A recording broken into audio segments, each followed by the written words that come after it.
causalidad. Si llegamos a, la vemos hoy y si no la vemos mañana. Es cortita esa clasificación, ¿sí?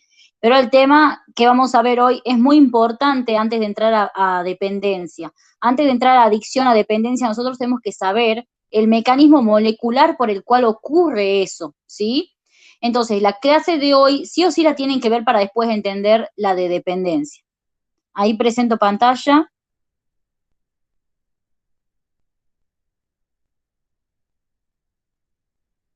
Bien, bueno, primero recordemos que en, según, por ejemplo, según la doctora Unías, según el doctor Alori, según la doctora Cleaver, tenían diferentes criterios, ¿no? Ellos de cómo clasificar o en dónde ubicar a las RAMs cuantitativas y cualitativas. Ustedes ya lo tienen eso en la clase, la tengo que subir a esa clase, hágame acordar. Y ahí tienen cómo le gusta a la Cleaver. Ya saben que a la Cleaver le gusta como clasificación de las RAMs tipo B, ¿bien? Y a Lori le gusta como la clasificación de los peligros potenciales y a la UNIAS como los factores o las causas de RAMs dependientes del paciente, ¿sí? Pero para no entrar en un lío con todo eso, solamente vamos a hacer un pequeño recordatorio. Que las RAMs obviamente según el profesor, según la ubicación, pero ya ustedes saben que tenemos de tipo cualitativas y cuantitativas, ¿bien? Cuando nosotros hablamos de una RAM cualitativa, estamos hablando, recuerden, de que el efecto que obtenemos es completamente diferente al esperado. Yo le doy al paciente una aspirina, por ejemplo, porque tiene fiebre, y el efecto que yo espero es que le baje la fiebre, pero ¿qué pasa? Le agarra asma, nada que ver. Entonces, un efecto completamente diferente al esperado. Una variable cualitativa. Ahora, cuando hablamos de variables o de RAMs cuantitativas, estamos hablando de que el efecto es esperado, o sea, el efecto es el esperado, es decir, como ustedes ya saben, la succinilcolina es un relajante muscular periférico. El efecto que yo espero es una parálisis de los músculos, ¿bien? Entonces, tengo ese efecto, pero la intensidad y la duración con la que ocurren es diferente a lo normal. Puede ser alta o puede ser baja. Hoy vamos a ver las variables cuantitativas, ¿sí? Muy importante para entender los mecanismos de adicción y dependencia. Dentro de las cuantitativas tenemos a la tolerancia. Muy importante acá entender o poder definir a tolerancia en una sola palabra. Por ahí la unidad les dice, a ver, dígame, ¿qué es la tolerancia en una sola palabra? Y es lo mismo que decir resistencia. La tolerancia, chicos, es como la resistencia del organismo al fármaco. Bien, el organismo se vuelve resistente al fármaco. Pero si queremos una definición más larga de tolerancia, una más completa, podemos decir que la tolerancia es la disminución gradual de la respuesta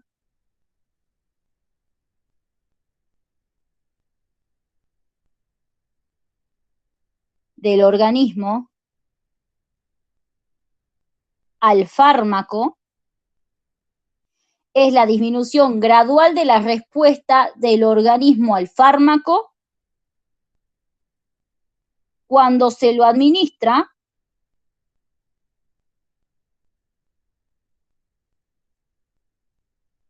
repetidamente en periodos prolongados de tiempo.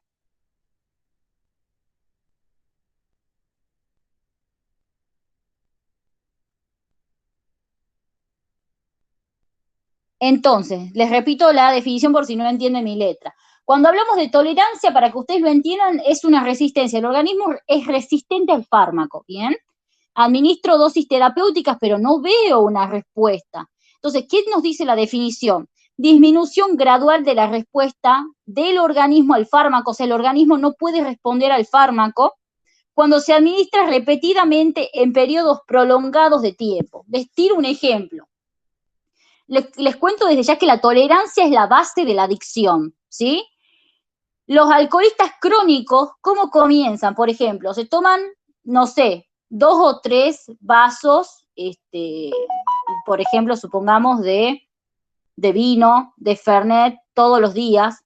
Después ya se toman 4, Llega un momento en que te dicen, no, si yo me puedo tomar 2 botellas de vino y no me pasa nada, no me pongo en pedo. Esa frase es una frase muy común. Cuando al paciente 2 botellas de vino no le hacen nada, es porque el paciente ya tiene tolerancia, ¿bien? Y ese es el paciente que se vuelve adicto después al alcohol. Entonces, hay que tener en cuenta que la tolerancia es una resistencia, ¿bien? Que, ¿cómo la puedo manifestar yo a la tolerancia en la clínica? ¿Cómo la puedo ver? Clínicamente la tolerancia se va a manifestar como la necesidad de aumentar la dosis para obtener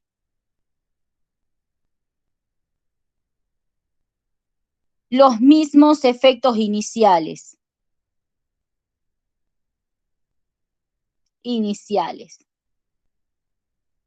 Necesidad de aumentar la dosis para obtener los mismos efectos iniciales. Bien, esto no solamente aplica con fármacos, como les digo, con el alcohol.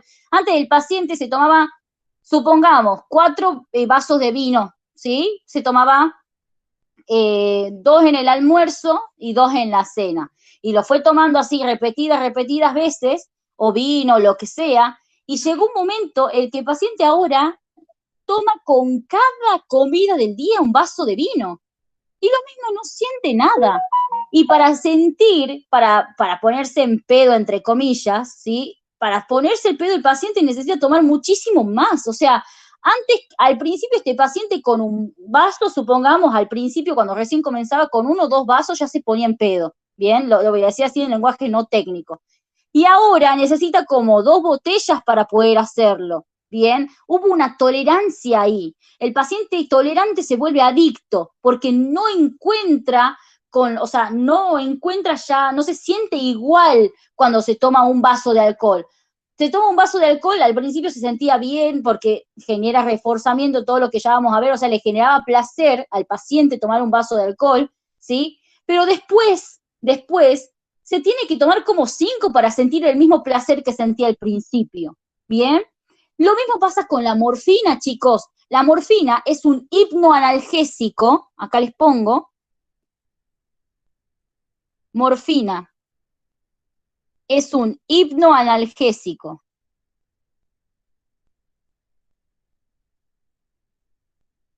Perteneciente al grupo de los opioides. La morfina se suele utilizar para dolor muy intensos, dolores de una escala de 9 o de 10 sobre 10, para dolor crónico, ¿bien? Y es un fármaco que genera muchísima dependencia. Por eso se prescribía bajo receta y decreto con el formulario por triplicado. No sé si se acuerdan de eso. Porque genera dependencia. Y ustedes van a ver que al principio el paciente, la dosis terapéutica de morfina la tienen que saber porque la pregunta, la unidad es 10 miligramos, ¿sí? 10 miligramos de morfina es lo que comienza tomando este paciente y siente un alivio, ¿bien? Pero después, que ya lo vamos a ver más en detalle esto mañana, pero después pasa un tiempo, el paciente consume esos 10 miligramos, consume, y llega un momento en que el paciente ahora, con esos 10 miligramos, ya no siente nada. Entonces el paciente, o en el caso de si el paciente es adicto, por ejemplo, a un derivado de la morfina, como sería la heroína, o si el médico está tratando con morfina al paciente, aquí lo que ocurre es que ahora necesito aumentar la dosis, supongamos, a 20 miligramos, para producir lo mismo que acá arriba, ¿sí? Entonces, ¿cómo se manifiesta clínicamente la tolerancia? Como la necesidad de aumentar la dosis para obtener los mismos efectos iniciales, ¿sí? El paciente precisa aumentar la dosis, ¿por qué? Porque la dosis inicial ya no le produce nada.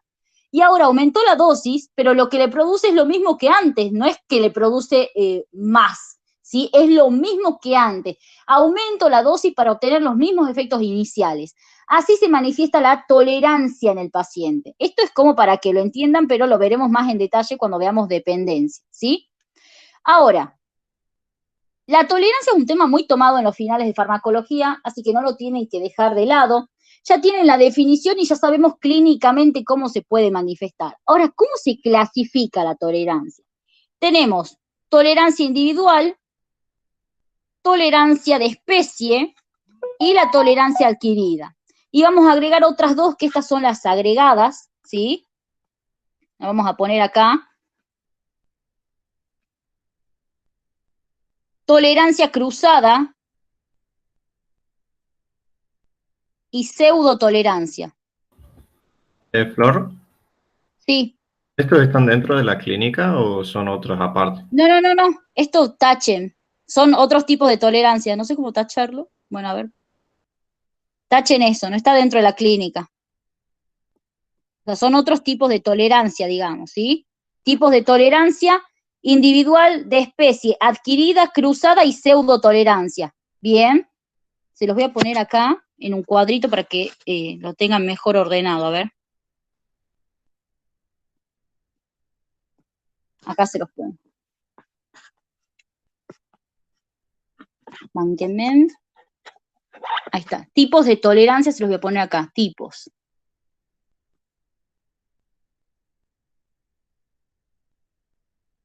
Pues re finito el lápiz. Ahí está. Tipos de tolerancia. Especie. Adquirida. Acá, chicos, una cosa, o sea, esto farmacocinética y farmacodinámica está dentro de la adquirida por las dudas, ¿no? Tolerancia de especie, adquirida, individual. Tolerancia cruzada y pseudotolerancia. La pseudotolerancia no es un tipo de tolerancia, esa va aparte, ¿sí? Entonces, esas son las agregadas, la cruzada y la pseudotolerancia que estuvieron tomando en los exámenes finales, ¿bien? Entonces, vamos ahora con la primera, la tolerancia individual.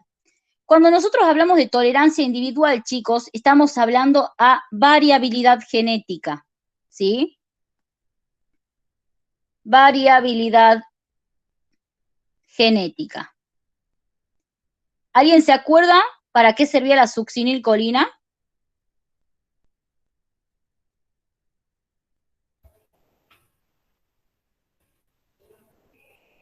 ¿Era para ¿Qué era? la relajación de Era músculos un periféricos? anestésico general. Bien, perfecto. Las dos cosas que me dijeron está bien. Era un relajante muscular periférico que se usa como ayudante en la anestesia general. Bien. Ahora, la succinilcolina, ¿por qué encima se metabolizaba? ¿El succinilcolinesterasa? Por la pseudocolinesterasa. Pseudocolinesterasa. Por la pseudocolinesterasa. Bien.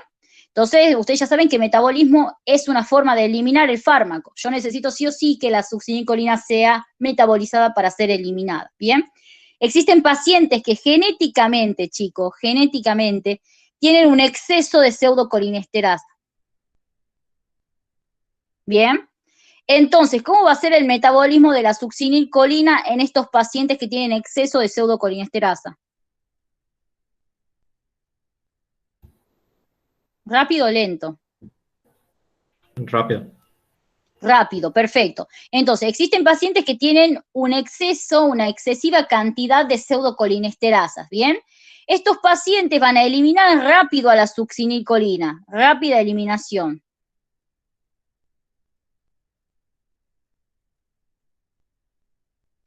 Si hay una rápida eliminación, entonces, ¿qué va a suceder con el efecto farmacológico? ¿Va a ser prolongado o va a ser corto? Yo creo que ustedes lo razonen. Si un fármaco se elimina. Corto, perfecto. Entonces, ¿qué pasa acá? Estos pacientes demuestran tolerancia a la succinilcolina, ¿pero por qué? Porque hay una excesiva cantidad, es todo lo contrario a la intolerancia, ¿no? Acá lo que hay es una excesiva cantidad de pseudocolinesterasa. Si hay una excesiva cantidad de esta enzima, la succinilcolina se elimina de forma rápida. Es decir, dosis terapéuticas de succinilcolina que me deberían producir un efecto determinado con un tiempo determinado, ¿sí?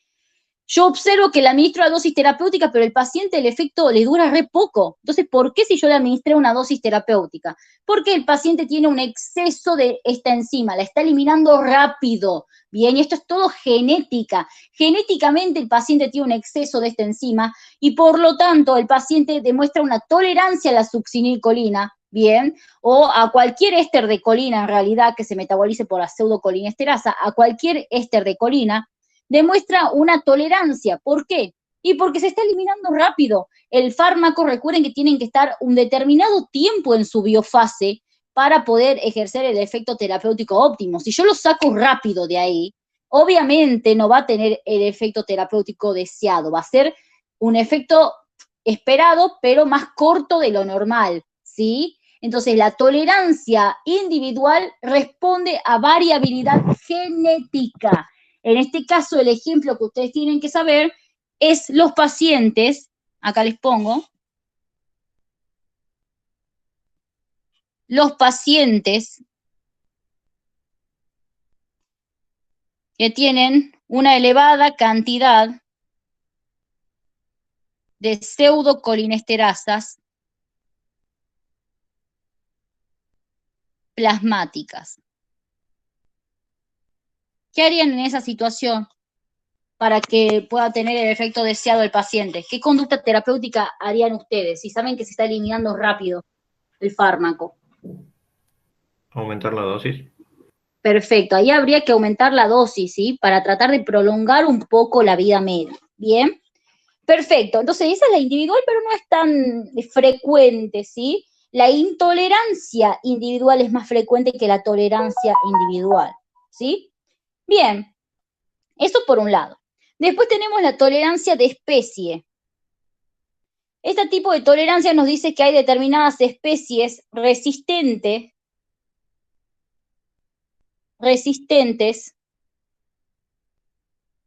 a determinados fármacos. Por ejemplo, el conejo, ¿sí? El conejito, horrible el conejo que dibujé. El conejo es resistente a la atropina, es tolerante a la atropina.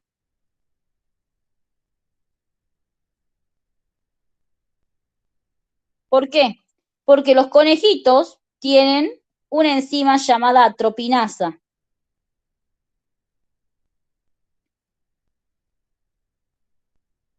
Esta atropinasa que tienen los conejitos hace que apenas ingrese la atropina a su organismo, es inmediatamente degradada y por ende no produce ningún tipo de efecto. Bien, entonces hay especies que son más resistentes a fármacos que otras. En este caso, el ejemplo que ustedes pueden dar es que los conejos, al tener la enzima atropinasa, degradan rápidamente la atropina y esta no manifiesta sus efectos farmacológicos, ¿sí? Entonces, los conejos son resistentes a la atropina, son tolerantes a la atropina. ¿Bien? Bueno, y ahora sí venimos con la más importante, que es la adquirida, ¿sí? Cuando nosotros hablamos, chicos, de tolerancia adquirida, estamos hablando de la tolerancia que aparece, acá les digo, ay, esperen que mi gata me está comiendo el pelo, ahí está, tolerancia adquirida, estamos hablando de que aparece cuando hay un consumo crónico de una sustancia. Consumo crónico de una determinada sustancia, que puede ser o no un fármaco, ya vamos a ver. Es decir, la adquirida es la que más se aplica a la definición. ¿Por qué? Porque en la adquirida el organismo va disminuyendo su respuesta al fármaco. ¿Por qué? Porque el fármaco está siendo administrado repetidamente en periodos prolongados de tiempo, ¿sí? Entonces, el paciente, tanto consumir el fármaco, él mismo se va generando una tolerancia, por eso se llama tolerancia adquirida, ¿sí? Aparece cuando hay un consumo crónico de una sustancia. Y tenemos dos tipos de tolerancia adquirida, la farmacocinética y la farmacodinámica. Cuando hablamos de la farmacocinética, estamos hablando de la tolerancia que es tipo barbitúrico.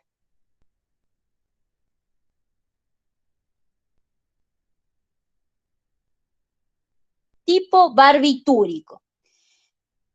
¿Qué hacen los barbitúricos con el metabolismo microsomal? ¿Alguien me puede decir? ¿Los disminuye, puede ser? ¿Los disminuía? ¿Qué eran? Primero a ver, ¿qué eran? ¿Inductores o inhibidores enzimáticos? Inductores.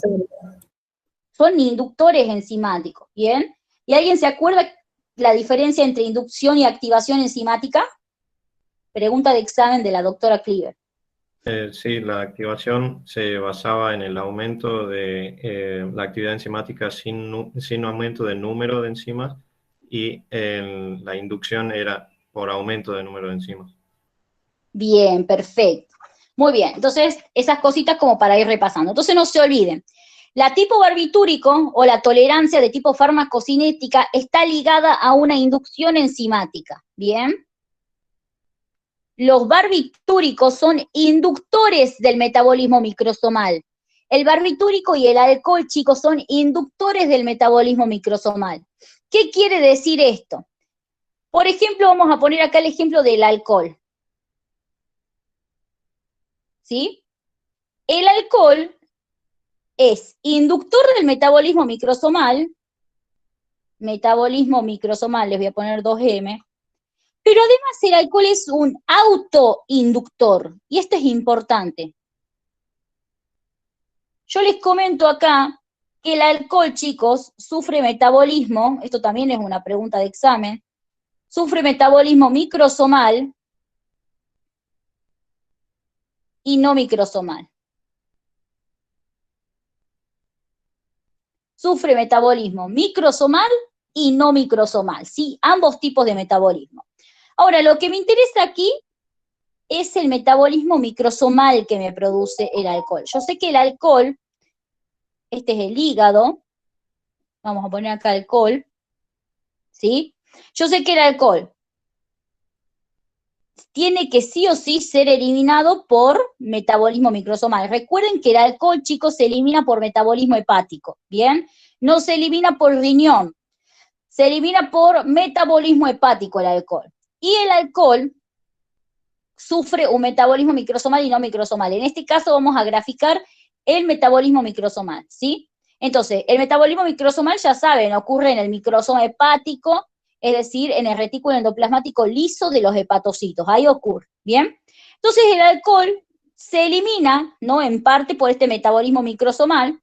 ¿Y qué es lo que pasa acá? Si yo les digo a ustedes que el alcohol es eliminado por metabolismo hepático y les estoy diciendo que el alcohol además es inductor del metabolismo microsomal, es como que el alcohol aumenta su propio metabolismo, se autoinduce. Acá tenemos el citocromo, ¿bien?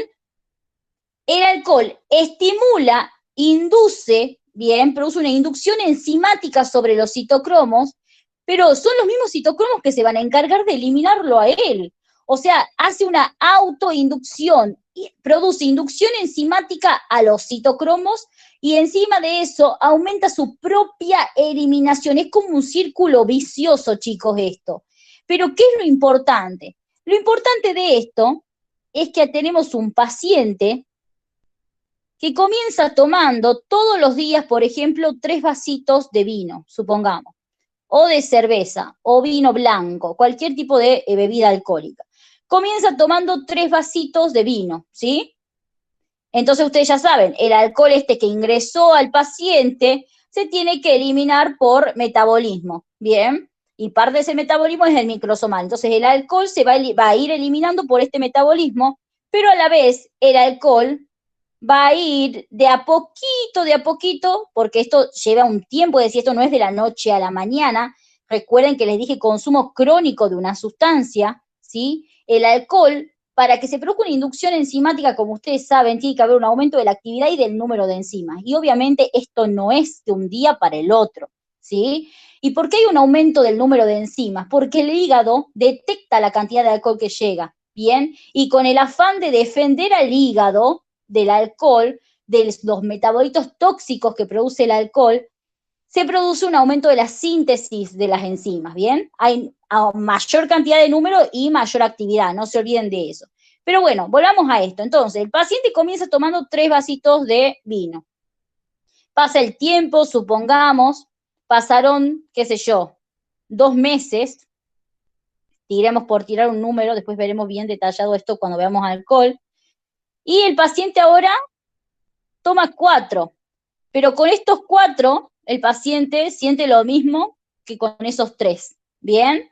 Hasta que llega un momento, chicos, y yo les comento acá, llega un momento en que el paciente es capaz de tener 4 gramos por decilitro de sangre. Es capaz de tener la concentración a partir de la cual aparece la ebriedad, es 1,5 gramos de alcohol por decilitro de sangre. Bien, 1,5 gramos de alcohol. ¿Por qué les comento esto?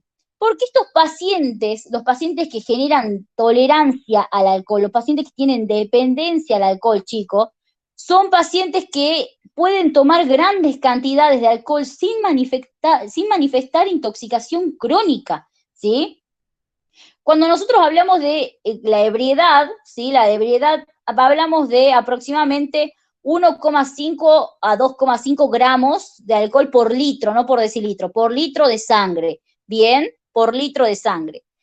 Cuando hablamos nosotros en un paciente que no generó dependencia, por ejemplo, si yo salgo un fin de semana y me pongo a tomar vodka a lo loco y llego a una concentración de 4 gramos por litro de sangre, me muero, ¿bien? Pero estos pacientes que toman todos los días alcohol, todo el tiempo, van ingiriendo alcohol todos los días, estos pacientes llega un momento en el que con 4 gramos sobre litros de sangre, con 4 gramos de alcohol por litro de sangre, no manifiestan signos de intoxicación, ¿sí? Entonces, miren qué importante es, pero ¿por qué ocurre esto, chicos? Porque cada vez que este paciente va ingiriendo alcohol, me va produciendo una inducción enzimática.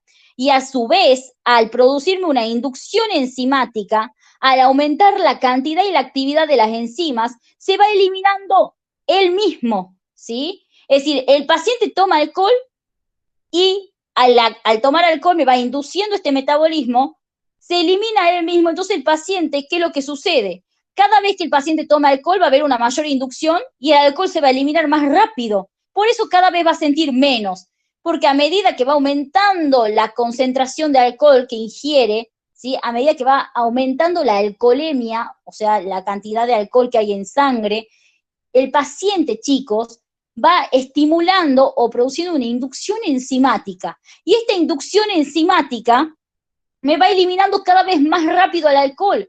Entonces llega un momento en que el paciente, por más de tener estos 4 gramos por litro de sangre, no manifiesta signos de intoxicación aguda, porque así como se administró esa gran cantidad, la elimina rápido, porque tiene una inducción enzimática importantísima. El problema está que acá llega un momento en que ya se satura todo el nivel enzimático y es donde aparecen las verdaderas complicaciones crónicas del alcohol, que la veremos más adelante, ¿sí?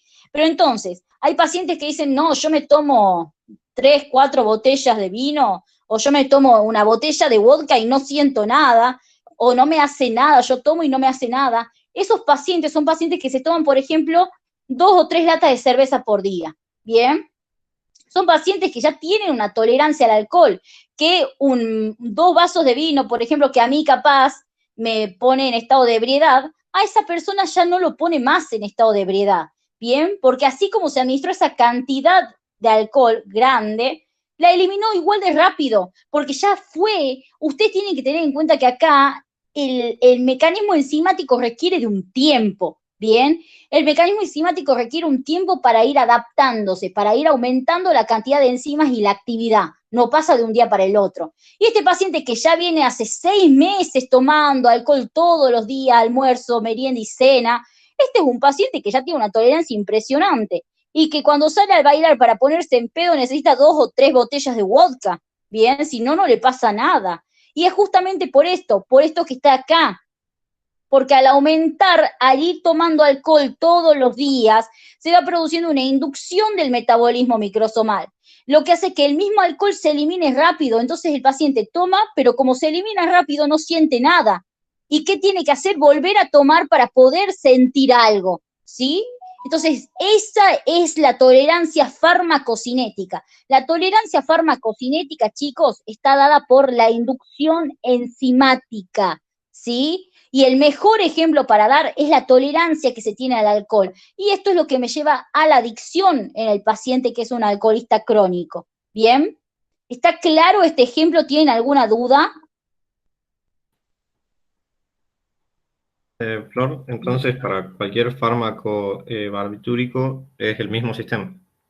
Para el barbitúrico también, ¿sí? Solamente Ok. que el barbitúrico, o sea, es menos frecuente, digamos, la tolerancia al barbitúrico que al alcohol, porque el alcohol es de consumo frecuente, ¿sí? Por eso Claro. les doy el del alcohol. Pero sería lo mismo, el barbitúrico también es un inductor del metabolismo microsomal, ¿sí? Ok, gracias. ¿Los demás tienen alguna duda, No, Flor, chicos? tampoco. No, Flor. Bien, No, Flor. perfecto. Bueno, acá tienen que saber que cuando nosotros hablamos de este tipo de tolerancia, tolerancia farmacocinética, como les dije, estamos hablando de un cambio, ¿no? En lo que sería el metabolismo, un aumento en el metabolismo. Y lo que me interesa acá es que ustedes sepan que en este tipo de tolerancia,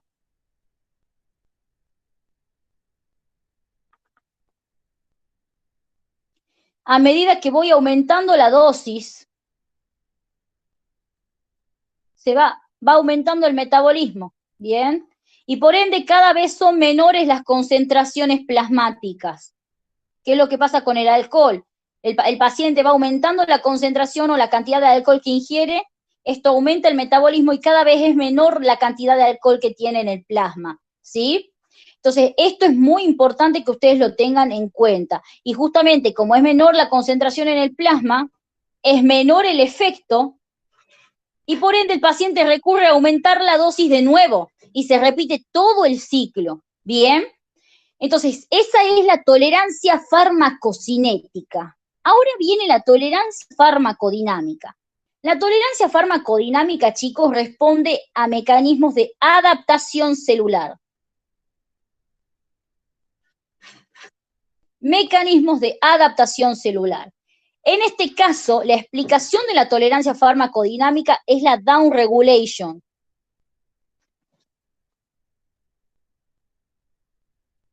La downregulation ocurre por la administración crónica de un agonista total.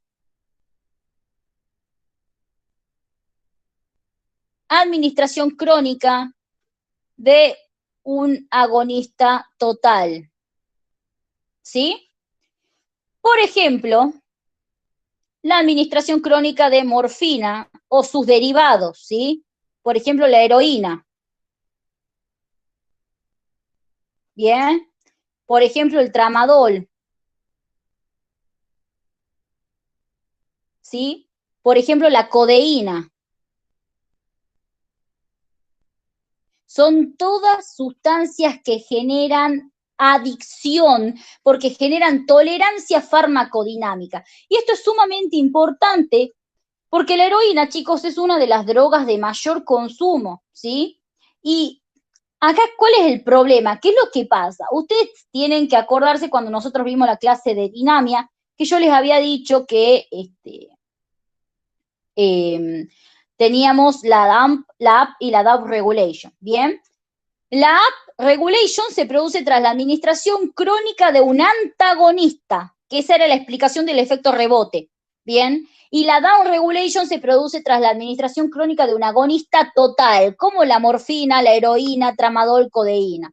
No sé si vieron, pero en un momento estaba muy de moda por no decir que era muy prevalente, la adicción al jarabe para la tos. ¿Por qué? Porque el jarabe para la tos tiene codeína. La codeína es un antitusígeno, ¿bien? Entonces, claro, el jarabe para la tos con codeína generaba una adicción tremenda y la gente utilizaba como droga, ¿no? Al jarabe para la tos.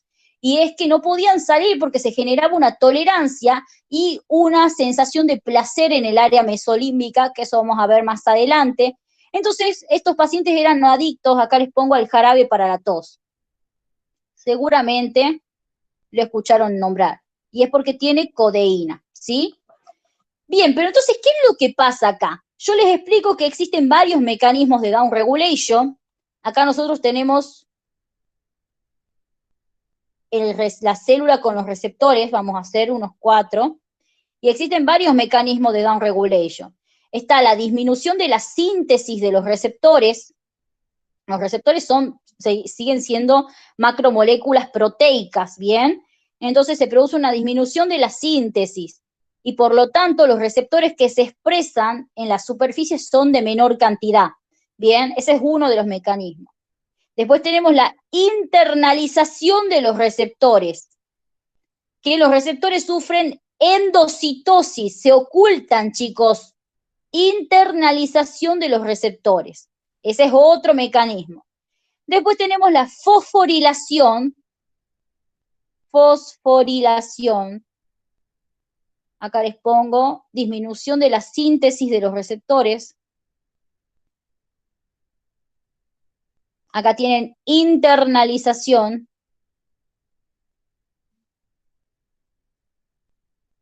Y aquí tienen fosforilación. La fosforilación es que los receptores están en la superficie, pero están fosforilados. Es decir, que si están fosforilados están inactivos, ningún ligando se les puede unir. Bien, eso se llama teoría de los receptores fantasma. Eso solía preguntar hace mucho la UNIA. Receptores fantasma. ¿Por qué fantasma? Porque están ahí, pero no se les puede unir ningún ligando porque están fosforilados, ¿sí? Entonces, son 3 los mecanismos de downregulation.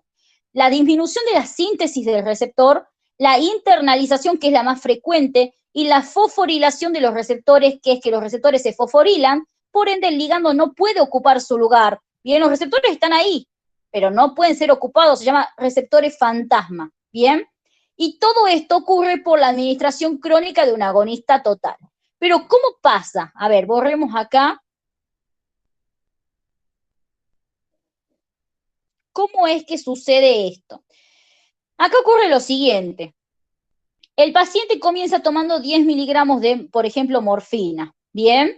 No se olviden que les doy este ejemplo porque la unidad pregunta de la adicción a la morfina, pero es más frecuente la codeína o la heroína porque son drogas de consumo, bien, son drogas en realidad, bien, por más que la codeína es un fármaco, sí tiene uso terapéutico, pero hay otros antitusígenos que por ahí se prefieren utilizar más que nada por el riesgo de dependencia, ¿sí? Pero bueno, vamos a poner de ejemplo a la morfina. Entonces, ¿qué es lo que pasa? Este paciente comienza tomando 10 miligramos de morfina. La morfina se une a los receptores opioides. No sé si vieron la clase de receptores, pero ¿se acuerdan a qué proteína G estaba acoplada el receptor opioide? El GI. Bien, perfecto. Muy bien, excelente. Los receptores opioides son receptores de tipo 2, ¿sí? Receptores opioides son, así vamos relacionando, ¿no? Son de tipo 2 y son receptores acoplados a proteína GI. Es decir, que cuando llega la morfina, bien, se produce la activación de la proteína GI, inhibición de la adenilato ciclasa y disminución del AMP cíclico, esto para hacer un repaso. Y esto me conlleva a un cierre de los canales de calcio, no puede entrar carga positiva al interior, y una apertura de los canales de calcio, de potasio, perdón. Es decir, que sale calcio al exterior. Hay potasio, chicos. Entonces, GI disminuye la adenilato ciclasa, disminuye el AMP cíclico y esto me conlleva a un cierre de los canales de calcio y a una apertura de los potasios. El calcio no puede ingresar a la célula, por ende no puede entrar carga positiva y el potasio no puede salir, el potasio empieza a salir, perdón. Entonces el exceso de carga negativa que me queda en el interior es gracias a que no puede entrar carga positiva porque se cerraron los de calcio y a que la poca carga positiva que tenía en el interior, que era gracias al potasio intracelular, empieza a salir. Ese es el mecanismo por el cual funcionan los receptores opioides. ¿Bien? Bueno, eso como un recordatorio, ¿no? Ahora, ¿qué es lo que pasa acá? Empieza a tomar la morfina el paciente, ¿bien?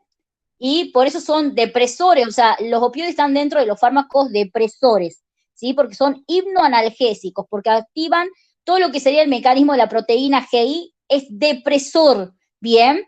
Entonces, ¿qué es lo que pasa acá? Se une la morfina, ¿bien? Y obviamente me genera toda la respuesta celular, que es una inhibición. Por eso pueden ser sedante la morfina, ¿bien? Ahora, pasa el tiempo, como les digo, esto lo vemos así sencillo, ahora ya lo vamos a ver más en detalle, hay un montón de teoría, un montón de tiempos posibles, ya lo vamos a ver en la clase de dependencia, que si no me equivoco es la del domingo, ¿sí? Creo que es la del domingo. ¿Qué es lo que sucede acá? Acá va a suceder lo siguiente, tenemos 10 miligramos de morfina, que es lo que tomaba el paciente al principio, pero ¿qué pasa? El paciente empieza a tomar esto de manera prolongada, por ejemplo, durante 6 meses, supongamos, ¿no? Llegan esos 6 meses, pasan esos 6 meses, y el paciente se da cuenta que esos 10 miligramos de morfina ya no le hacen nada.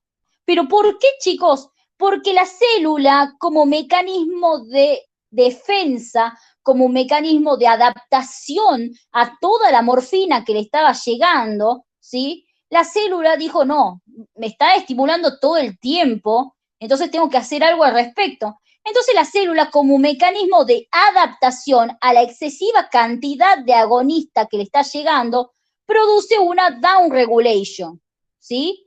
Empieza a disminuir el número de receptores en su superficie. Lo hace como mecanismo de defensa. ¿Por qué? Porque imagínense, a los receptores opioides, esto es una pregunta que hacía antes la UNIAS también, si nosotros nacemos con receptores para la morfina, y era una pregunta tramposa, porque nacemos con receptores para las endorfinas. Bien, las endorfinas se unen a los receptores opioides, y la morfina es un ligando exógeno.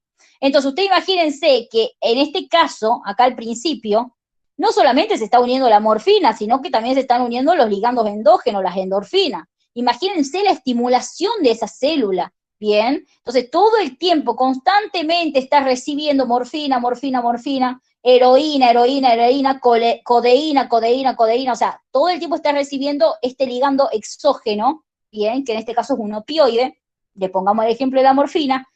Entonces, la célula sufre un mecanismo de adaptación, se adapta porque se da cuenta que el organismo está recibiendo todo el tiempo está recibiendo una estimulación. Bien, si lo queremos aplicar con la teoría de ocupación de los receptores,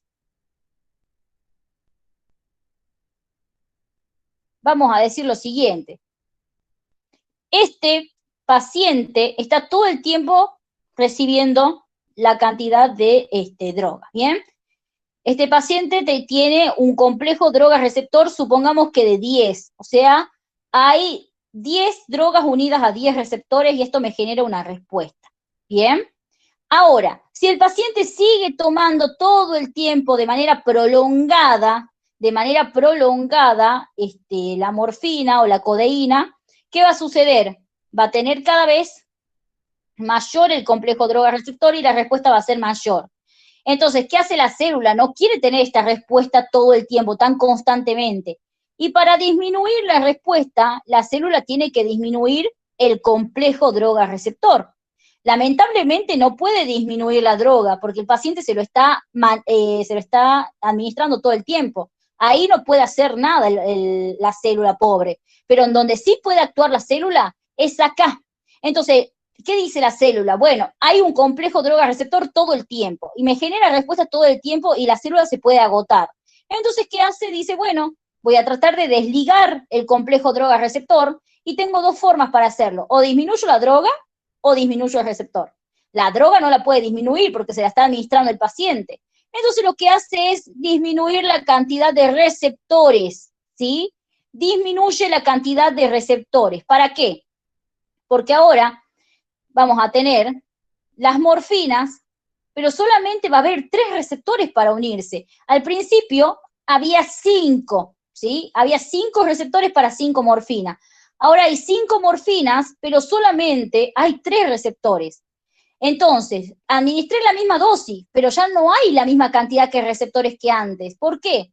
Porque la célula misma, para adaptarse, hizo una downregulation, para tratar de disminuir el complejo droga-receptor y por ende disminuir la respuesta. Hizo una downregulation. Entonces, en este momento, ¿qué sucede? El paciente se da cuenta que con la cantidad de morfina que está tomando, ya no siente lo mismo que al principio. Bien, aquí hubo una tolerancia. Aquí, chicos, hubo una tolerancia de tipo farmacodinámica. Bien, cuando veamos dependencia vamos a relacionar todo esto con la dependencia, que ahí sí tenemos muchos mecanismos moleculares más de los cuales podemos hablar, pero por ahora, para entender tolerancia farmacodinámica, basta con este ejemplo. Quiero saber si tienen alguna duda con la tolerancia farmacodinámica.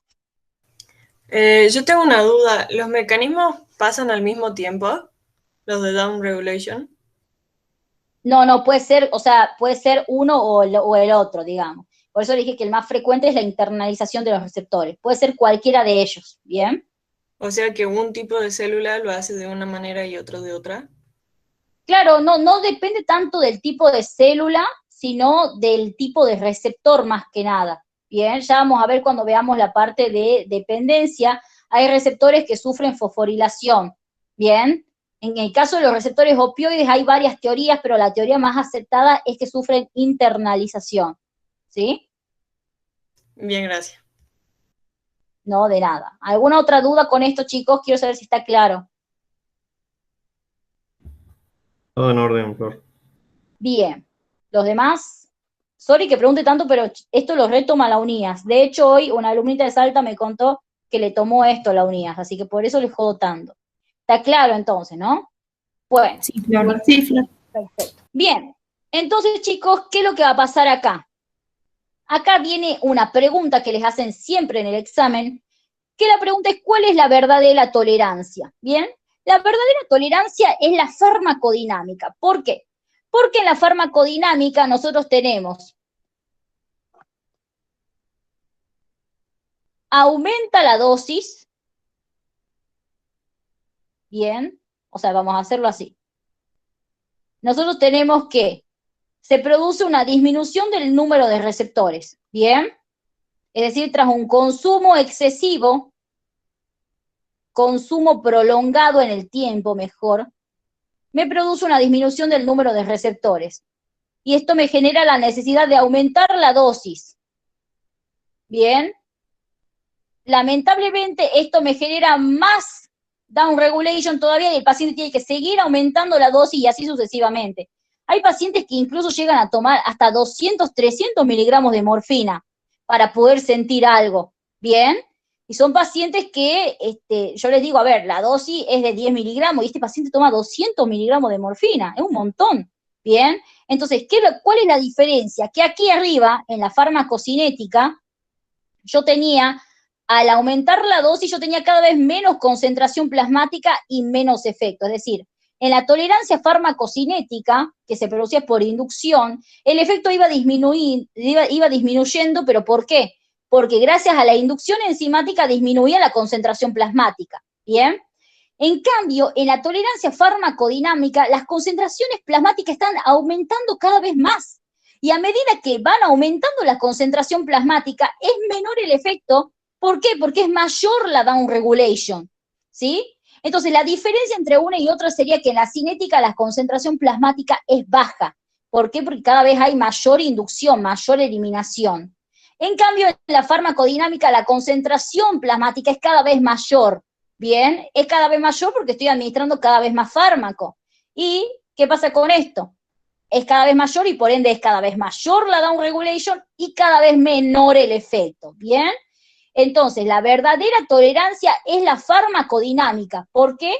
Porque hay cada vez más concentración plasmática y menor efecto, ¿sí?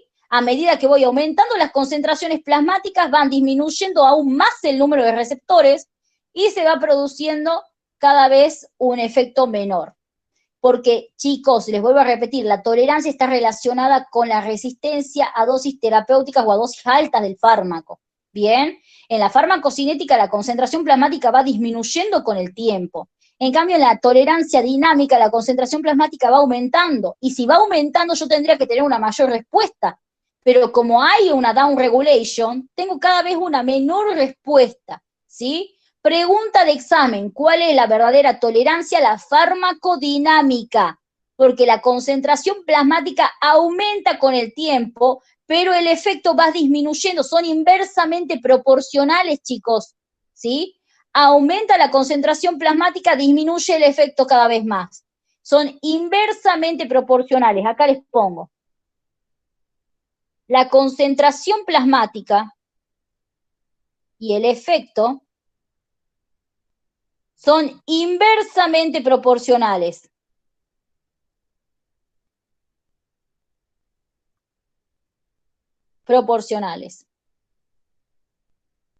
¿Sí? Inversamente proporcionales. En cambio, en la cinética, la concentración plasmática y el efecto son directamente proporcionales. ¿Por qué? Porque a medida que va disminuyendo la concentración plasmática, porque hay cada vez mayor inducción, si hay mayor inducción, chicos, acá les pongo una M de metabolismo, si hay un mayor metabolismo cada vez, la eliminación cada vez va a ser mayor, por ende la concentración plasmática va a ser menor, y esto quiere decir que el efecto va a ser menor. La relación entre el efecto y la concentración plasmática en la tolerancia farmacocinética es directamente proporcional. Disminuye la concentración plasmática y va disminuyendo el efecto. ¿Bien? ¿Y por qué disminuye la concentración plasmática? Porque cada vez es mayor la inducción. En cambio, en la farmacodinámica, cada vez hay más concentración plasmática con el afán de intentar sentir lo que sentía en un principio, pero no me estoy dando cuenta de que a medida que aumento la concentración plasmática va a disminuir cada vez más el efecto. ¿Por qué? Porque voy a empeorar cada vez más esa downregulation, ¿sí? ¿Está claro entonces, chicos, cuál es la verdadera tolerancia y por qué?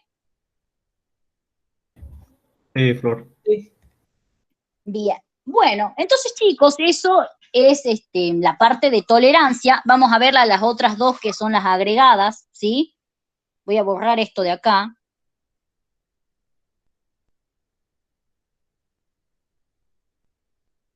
Los otros dos tipos de tolerancia son la cruzada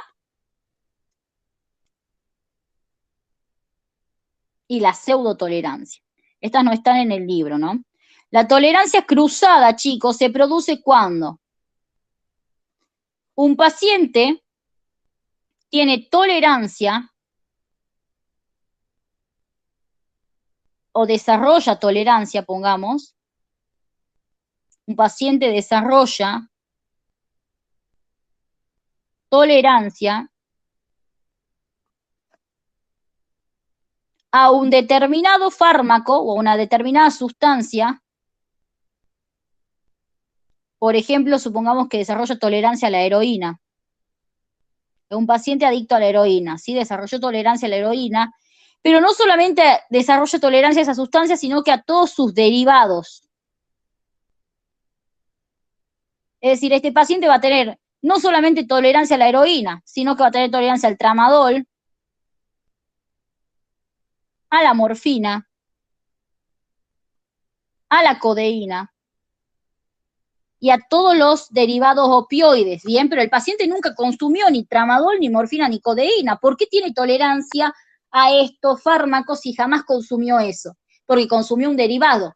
Y la tolerancia de los opioides es un tipo de tolerancia cruzada. El paciente consume durante un tiempo prolongado heroína, desarrolla tolerancia a la heroína, pero desarrolla tolerancia a todos los análogos. ¿Por qué? Porque la tolerancia que desarrolla la heroína está ligada a una disminución de los receptores opioides. Y lamentablemente todos estos que están acá se tienen que unir a esos receptores, ¿bien? Y como hay una menor cantidad de esos receptores por el consumo prolongado de heroína, lamentablemente se va a desarrollar tolerancia a cualquiera de estos fármacos y a todos los derivados opioides. Yo les pongo acá 3, hay un montón de derivados, ¿no? Pero con que den un ejemplo, 2, está perfecto. Yo le doy 3 por las dudas, ¿sí? Entonces, la tolerancia cruzada es cuando se desarrolla tolerancia a una sustancia química y a todos sus análogos, ¿bien? ¿Y por qué? Porque se unen al mismo receptor, ¿sí? Entonces, esa es la tolerancia cruzada. ¿Está claro, no?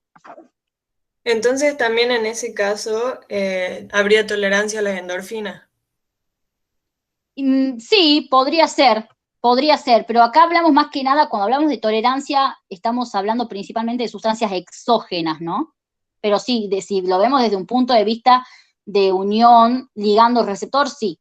Pero por las dudas eso no digan porque estamos hablando de fármacos, de sustancias exógenas, ¿bien?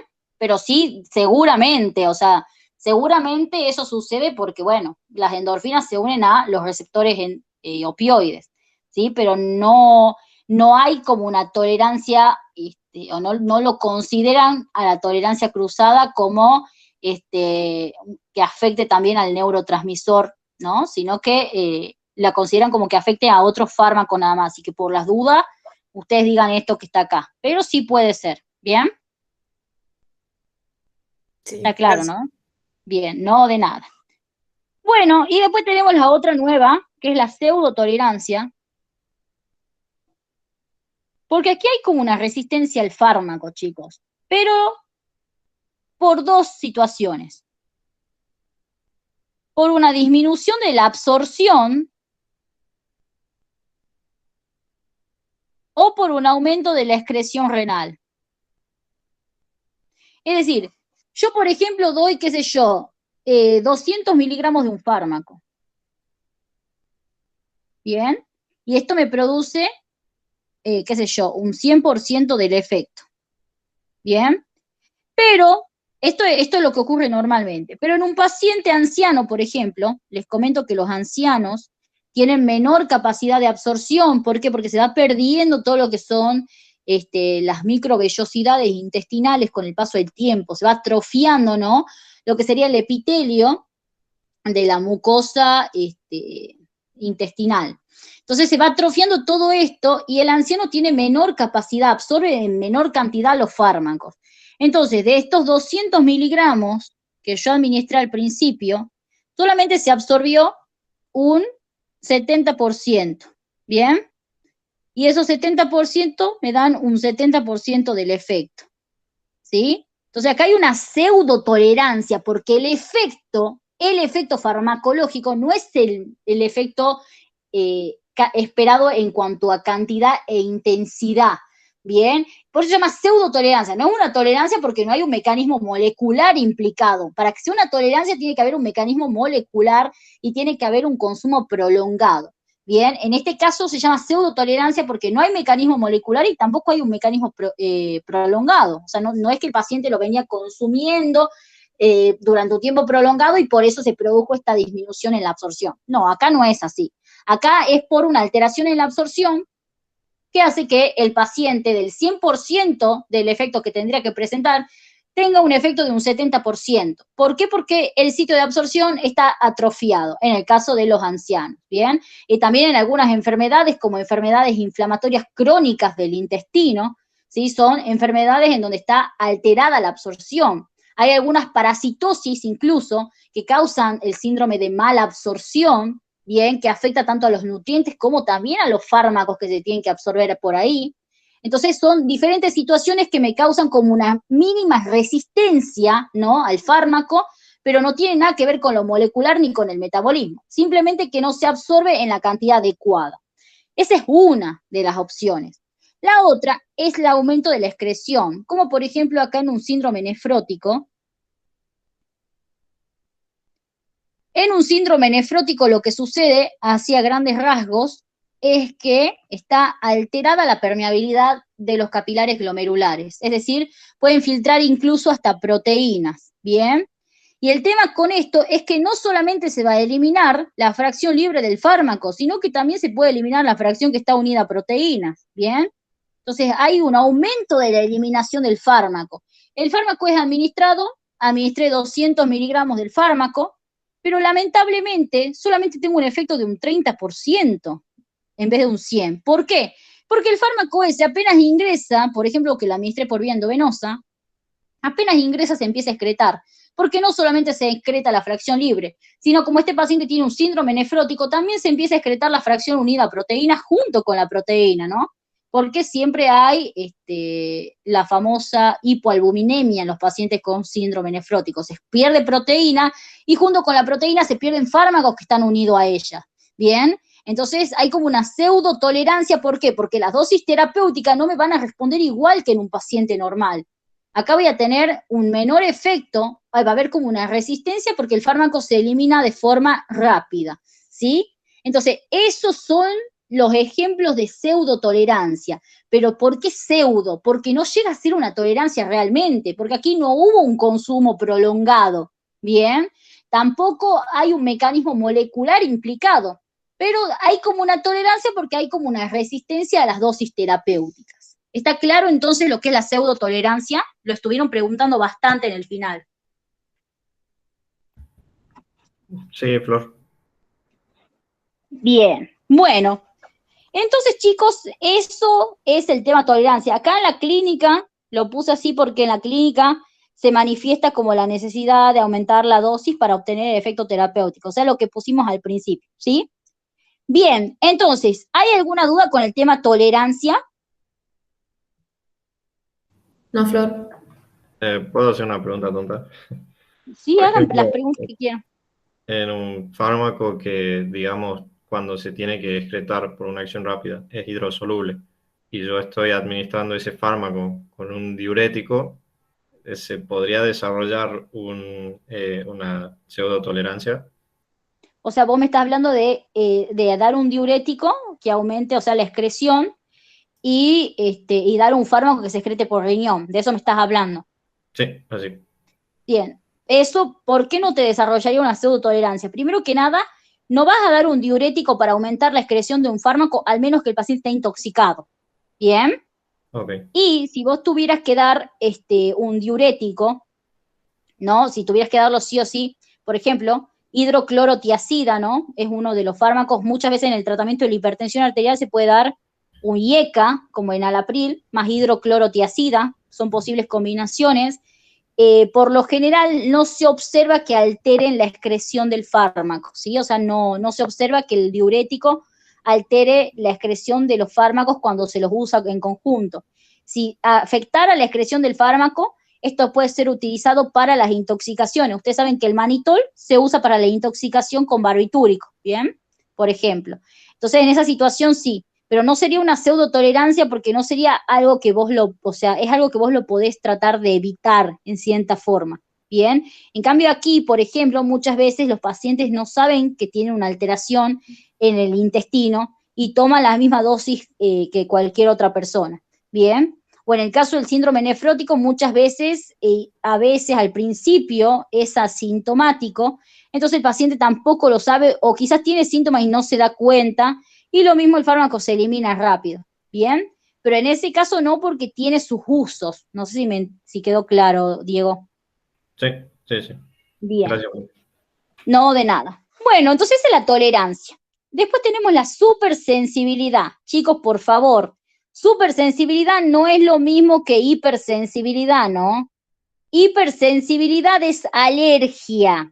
La UNIAS literalmente los puede clavar si ustedes se refieren a la supersensibilidad como hipersensibilidad. No son lo mismo. Hipersensibilidad es una variable cualitativa. Es la alergia. Supersensibilidad es la intolerancia. ¿Sí? Intolerancia. Entonces, la supersensibilidad tiene sinónimos. A Lori por ahí les pregunta como hipersusceptibilidad.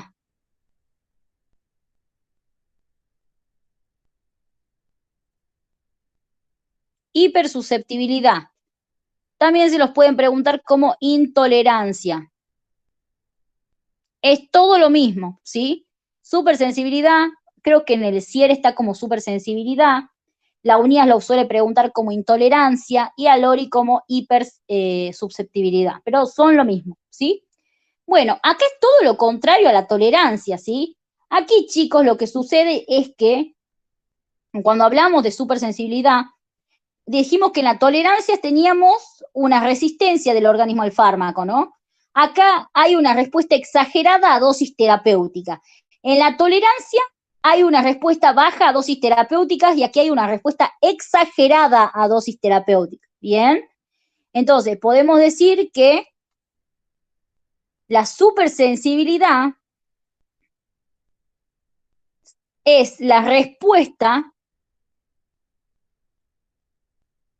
exagerada que se produce tras la administración de dosis terapéuticas de un fármaco. Bien, hay una respuesta exagerada a dosis terapéuticas de un fármaco. Bien, aquí la supersensibilidad es mucho más frecuente la individual que la adquirida. Y dentro de la individual tenemos los factores genéticos. Y aquí está el famosísimo ejemplo que le encanta a Lori, que es la supersensibilidad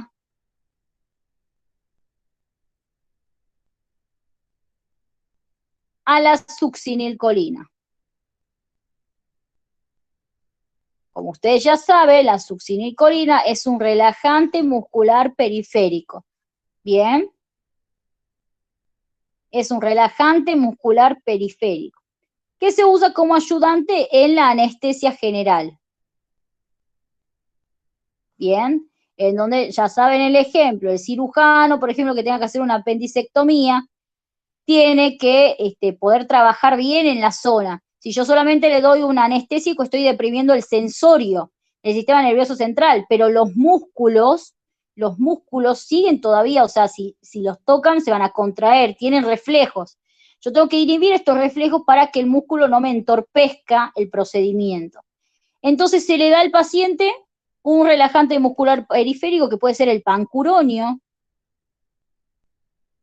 que deriva del curare, seguramente se acuerdan de fisio, y que puede ser también la succinilcolina. Bien. Ahora, vamos con la succinilcolina. ¿Qué es lo que pasa? Existen pacientes, chicos, que tienen una menor cantidad de pseudocolinesterasa.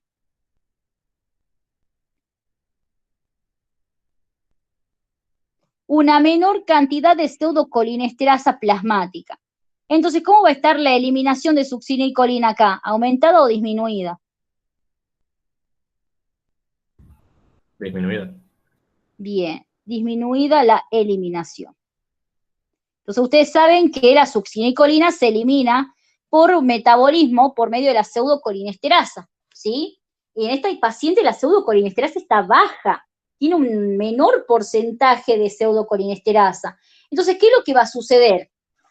Yo al paciente le voy a dar la dosis terapéutica, ya vamos a ver succinilcolina cuando veamos nervioso, le voy a dar la dosis terapéutica de succinilcolina, pero este paciente, vemos que termina la cirugía y el paciente no se despierta, ¿no? Es porque el paciente lamentablemente murió. ¿Por qué murió el paciente? Porque este paciente tenía muy poca cantidad de pseudocolinesterasa, entonces, como no se podía eliminar de forma normal, había un exceso de pseudocolinesterasa en su sangre. Bien, porque no se podía eliminar. Entonces se paralizaron todos los músculos y se paralizó el diafragma.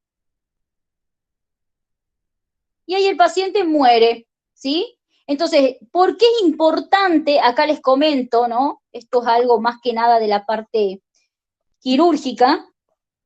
Antes en todos los estudios que se hacen en los preoperatorios, siempre se pide el dosaje de pseudocolinesterasa plasmática.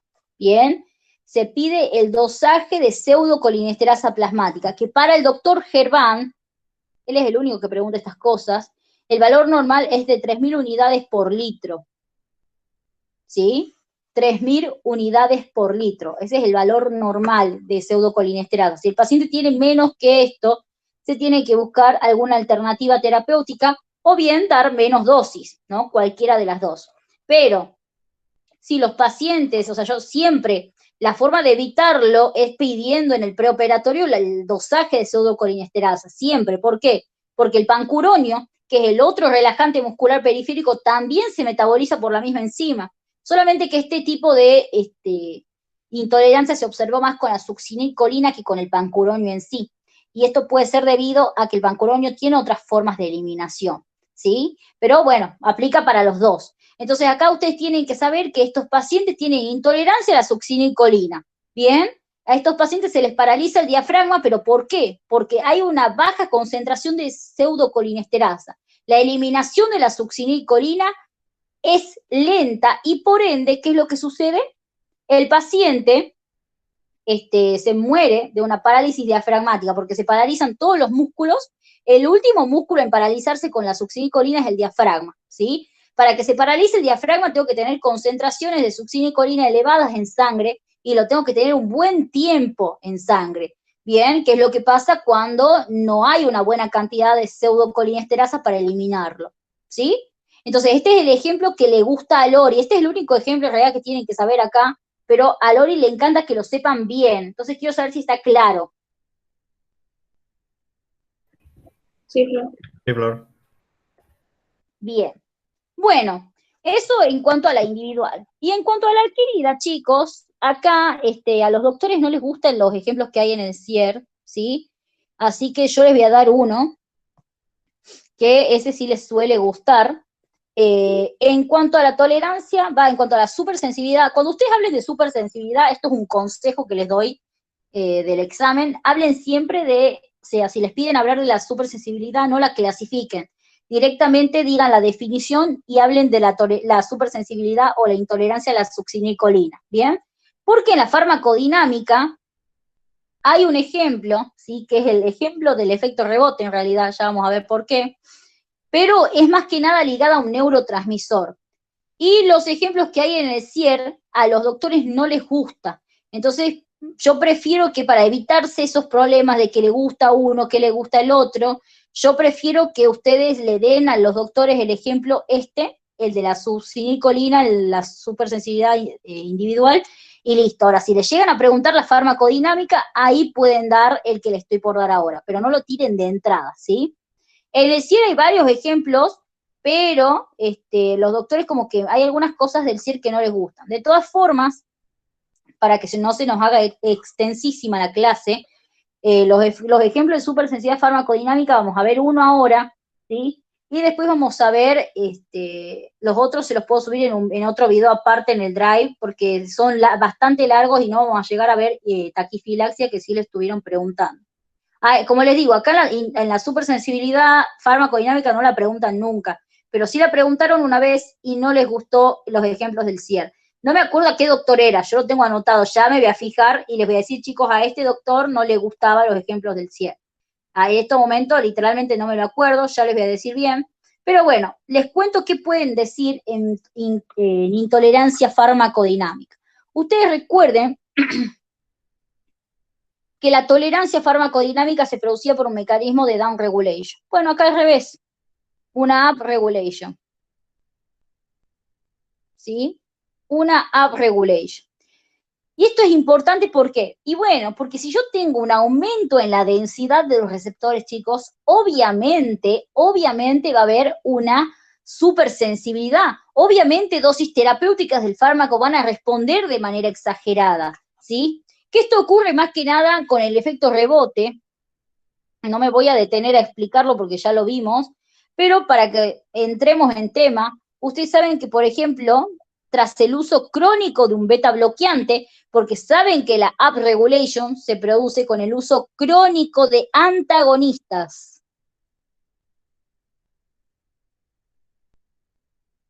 ¿Bien? Bueno, ustedes saben que con el uso crónico de beta bloqueantes, ¿qué es lo que sucede? Básicamente,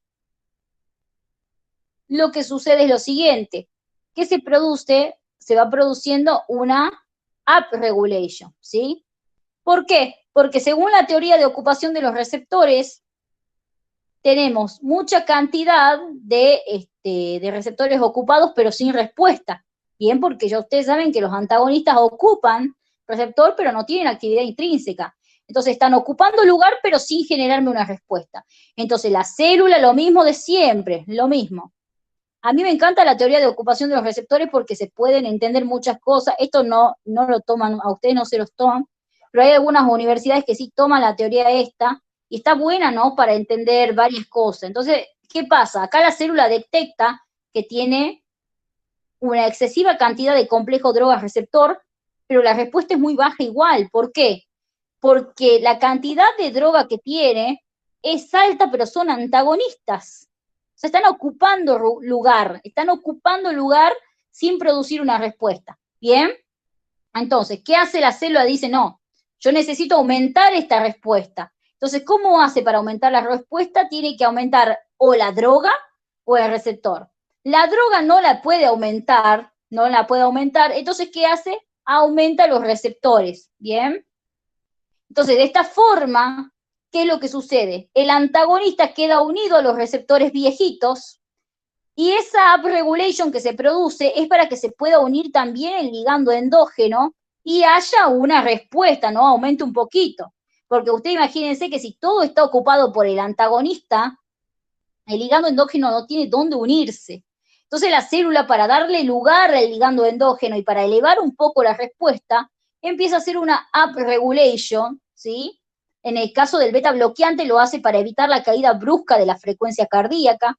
Ustedes saben que el receptor beta 1 aumenta la frecuencia cardíaca. Si yo lo bloqueo, la respuesta disminuye. Hay situaciones patológicas en las cuales yo quiero bloquear el beta 1, pero corro el riesgo de ¿qué? De que la frecuencia cardíaca caiga mucho.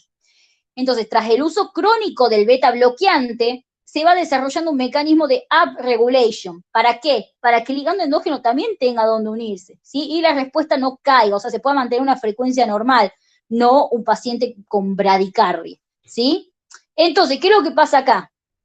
Nosotros habíamos dicho, hasta ahora no vimos nada de la supersensibilidad, ahora viene lo de la supersensibilidad.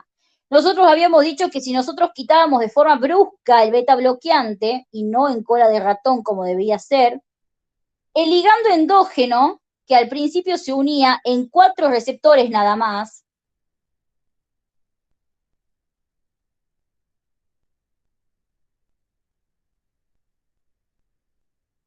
ahora el ligando endógeno, que en este caso es la noradrenalina, el ligando endógeno, que antes se unía a 4 receptores, ahora se une a 6, ¿bien?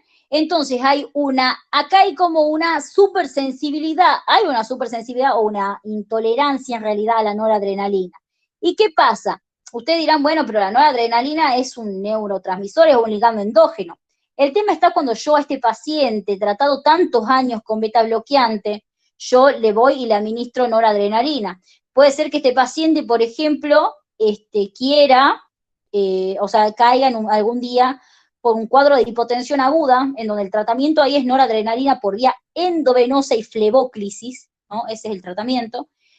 Entonces este paciente, le administro la noradrenalina, ¿sí? O le administro adrenalina, pongámosle, porque acá también se unen al mismo receptor. Pongamos mejor un ejemplo que esté relacionado con lo que vamos a ver pronto, un paciente con shock anafiláctico, por ejemplo, ¿no? El tratamiento de shock anafiláctico es la adrenalina intramuscular. Este paciente, que yo le retiré de golpe el beta bloqueante, quizás hasta ahora no me hizo ninguna taquicardia importante, pero cae el paciente con un shock anafiláctico y yo le doy adrenalina por vía intramuscular, sin averiguar en ese momento el antecedente, obviamente que en ese momento no me importa. Pero ¿qué es lo que va a pasar? O por un shock anafiláctico, por lo que sea, yo le doy una catecolamina o adrenalina o noradrenalina, le doy ese fármaco al paciente, y el paciente va a responder de manera exagerada a las dosis terapéuticas de adrenalina o noradrenalina. ¿Por qué? Porque tiene una upregulation, ¿sí? Tiene un aumento en la densidad de sus receptores beta 1. Tanto la adrenalina como la noradrenalina, más la adrenalina, ¿no? La adrenalina mucho más que la noradrenalina, se unen a los receptores beta 1 aumentando la frecuencia cardíaca. Son los famosos inotrópicos positivos, ¿bien? ¿Y qué pasa? Este paciente va a responder de forma exagerada, porque este paciente tiene una upregulation en su corazón.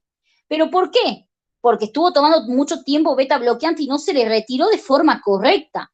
Entonces generó una upregulation, y cada vez que el paciente se administre algún agonista beta 1, que no puede ser solamente adrenalina o noradrenalina, puede ser dobutamina, por ejemplo, ¿sí? El paciente se administra una dobutamina. La dobutamina es agonista beta 1, es cardioselectiva. Se administra dobutamina y responde exageradamente a la dobutamina. ¿Por qué? Porque hay un exceso de receptores en la superficie. El paciente va a manifestar intolerancia a la adrenalina, intolerancia a la dobutamina. ¿Pero por qué? Porque hay un exceso de receptores que tiene el paciente gracias a la upregulation que le causaron el consumo crónico de beta bloqueantes, ¿sí? Entonces, es importante tener en cuenta acá, chicos, que acá pasa algo parecido a la tolerancia cruzada, pero no existe la intolerancia cruzada, o sea, no lo definen los libros, pero es algo parecido. El paciente tiene un exceso, una excesiva cantidad de los receptores beta 1 y por ende se va a mostrar, va a tener una respuesta exagerada o una intolerancia a todos los agonistas de los beta 1, ¿bien? Entonces, eso sería acá la intolerancia farmacodinámica. Dosis terapéuticas de adrenalina, por ejemplo, van a aumentar la frecuencia cardíaca, me la van a llevar al tope. ¿Y por qué si di dosis terapéutica? No debía haber aumentado tanto, pero este paciente tenía previamente una upregulation. Y acá les comento que Meuli pregunta las receptopatías, preguntaba él hace mucho, me acuerdo, y pregunta qué era una receptopatía, que son alteraciones genéticas en los receptores. Hay pacientes que por alteración o por polimorfismo genético tienen un aumento en la densidad de sus receptores o una disminución de los mismos, ¿sí? O sea, tiene aumento o disminución, pero ya genéticamente, ¿bien? Acá puede suceder esto también, ¿sí? Entonces, está clara el mejor ejemplo que pueden dar de intolerancia farmacodinámica. Sí, Flor. Sí, Flor.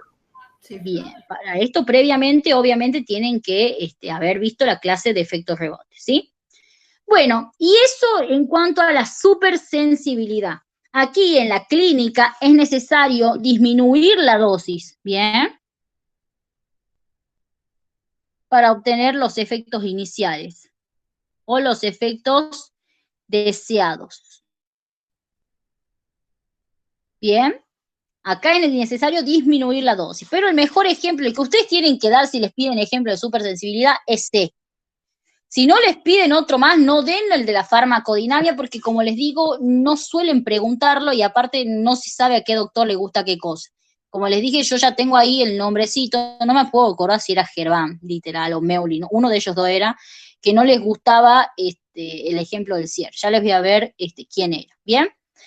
Pero bueno, eso en cuanto a supersensibilidad. Y por último, vamos a taquifilaxia.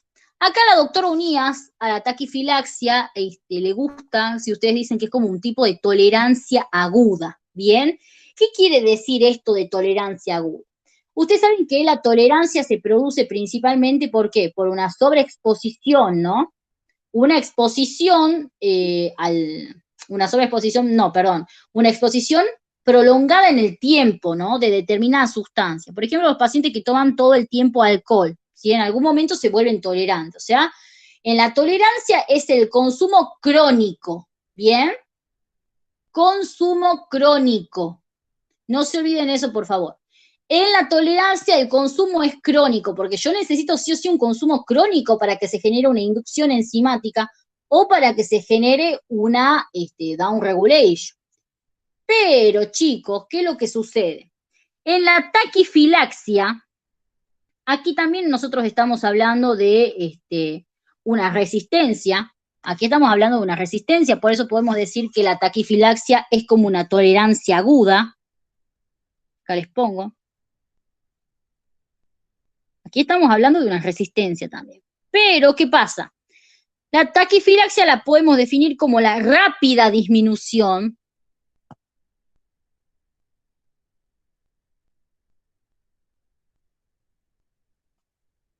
de la sensibilidad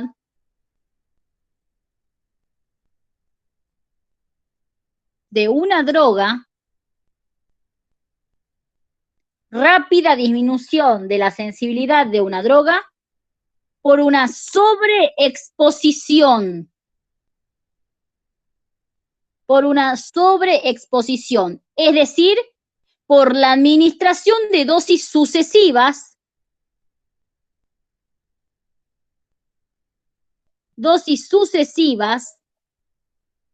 en intervalos cortos de tiempo.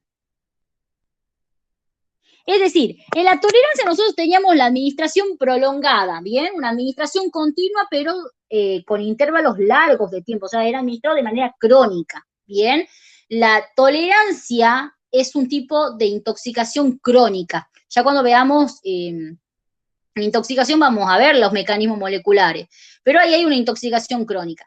En cambio, en la taquifilaxia hay una resistencia, pero que ocurre por la administración sucesiva, pero en tiempos, en intervalos cortos de tiempo. Supónganse que yo tengo que administrar un fármaco, lo debería administrar cada 8 horas.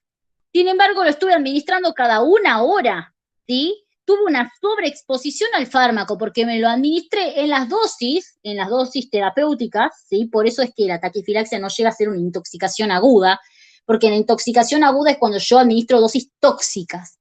En la taquifilaxia administro dosis terapéuticas, pero lo administro en tiempos cortos, ¿sí? En intervalos cortos de tiempo. Y esto me genera una rápida resistencia al fármaco, ¿bien?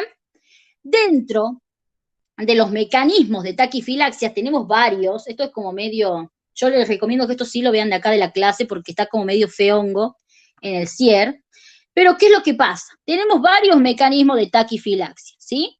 Vamos a borrar esto de acá, vamos a dejar tolerancia aguda para que no se olviden a qué nos referimos, y vamos a hablar acá de una lenta disociación. Vamos a volver a utilizar droga-receptor igual al complejo droga-receptor, igual a una respuesta, ¿sí? Acá ya saben todo el versito. La droga se une al receptor, me genera un complejo droga-receptor y esto me genera una respuesta, ¿bien? Ahora, para que la respuesta desaparezca, este complejo droga-receptor se tiene que disociar, ¿sí? Se tiene que sí o sí disociar. Y al disociarse vuelven a lo mismo, ¿bien? Por eso está esta flechita acá abajo. Vuelven a tener la droga por un lado y el receptor por el otro. Es decir, yo les comento acá lo que sucede. Si yo tengo que administrar al fármaco, por ejemplo, cada 12 horas, es porque el fármaco, en esas 12 horas, bien, dentro de esas 12 horas, el fármaco logra disociarse del receptor, ¿sí?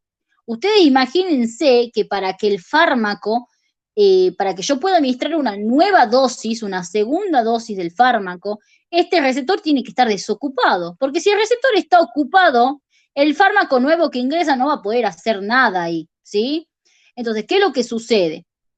Yo tengo que darle un tiempo siempre al fármaco para que se disocie de su receptor. Yo administro la primera dosis y tengo que darle tiempo al fármaco para que se produzca la disociación, ¿sí? Y recién de ahí puedo administrar la segunda dosis. Obviamente, a ver, dentro del intervalo de dosis se tiene en cuenta la disociación y muchos otros parámetros cinéticos, ¿no? No solamente la disociación. Pero dentro de estas 12 horas se produce la disociación del fármaco y por ende ya queda lugar, queda el receptor libre para cuando venga la segunda dosis. ¿Qué es lo que pasa acá? Yo les dije que en la taquifilaxia nosotros estamos administrando, en vez de cada 12 horas el fármaco, estoy administrando siempre la dosis terapéutica que van a ser 20 miligramos, ¿sí? La dosis es siempre la terapéutica. Pero en vez de administrarlo cada 12 horas, lo estoy administrando cada 3 horas. Entonces, ¿qué es lo que va a pasar a nivel molecular?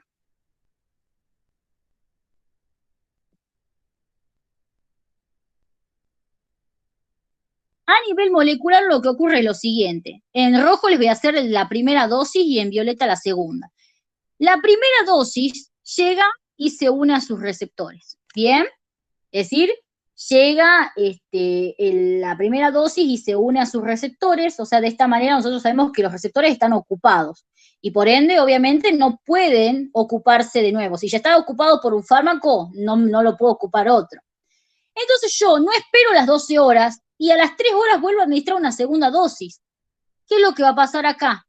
En este caso, chicos, en este caso,